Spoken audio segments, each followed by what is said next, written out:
खाने पीने की वस्तुओं की कीमतों में तेजी के चलते खुदरा महंगाई 1 अप्रैल से शुरू होने वाले नए वित्त वर्ष 26-27 में 1.8% बढ़कर 4.3% के स्तर पर पहुंच सकती है।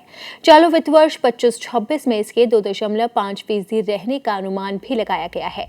क्रिसिल ने अपनी एक रिपोर्ट जारी की है जिसमें कहा गया है कि खाद्य वस्तुओं की महंगाई के मौजूदा निचले स्तर से सामान्य होने की वजह से खुदरा महंगाई बढ़ेगी। इसकी मुख्य वजह कम आधार प्रभाव है। हालांकि खाद्य वस्तुओं की कीमतें मोटे तौर पर नरम रहने की उम्मीद है, जिसे 2026 में मॉनसून के सामान्य रहने के समर्थन मिलेगा। रिपोर्ट में कहा गया है कि मुद्रास्फीति की नई श्रृंखला में खाद्य वस्तुओं का कम भारांश खुदरा महंगाई में इस बढ़ोतरी को सीमित कर देगा। नई श्रृंखला में खाद्य वस्तुओं का भारांश पुरानी सीरीज के 45.46% से कम होकर 36.75% रह गया है।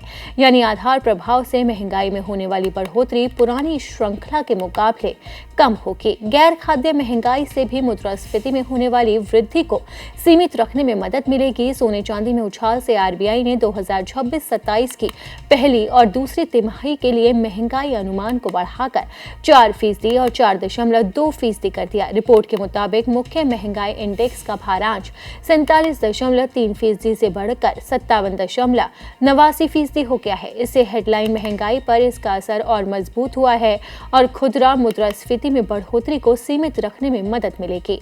वित्त वर्ष 25-26 के पहले 9 महीने में हेडलाइन मुद्रास्फीति की तुलना में मुख्य महंगाई दर ज्यादा तेजी से बढ़ी है, जिसकी वजह सोने और चांदी की कीमतों में भारी उछाल रहा है।